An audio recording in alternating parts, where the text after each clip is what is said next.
Kung nagmomotor kayo mga lodi, check nyo itong jacket na nabili ko mga idol. Tignan nyo naman guys. Saktong-sakto to mga lodi, hindi siya ganun kainat mga lodi kasi manipis lang to idol. Dito lang siya banda makapal mga buhosing sa kanyang sleeves mga lods, okay? So tignan mo naman yung design mga idol. So meron pa siyang bulsa dito. Yan. Okay? So pwede pa kayo magdikit ng mga patch dito idol. And then syempre, close yung neck natin mga lodi para pag naglagay tayo ng balaklava or helmet mga lodi, saktong-sakto yan mga sir, okay? Size nga pala nito mga lodis, medium. Yan, medium nga pala ako idol.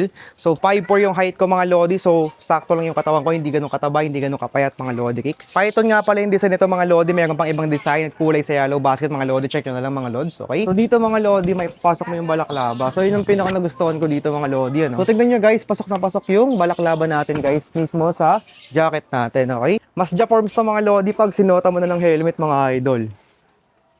Okay? So tignan nyo naman guys kung gaano ka-forma to lodi kicks. Okay?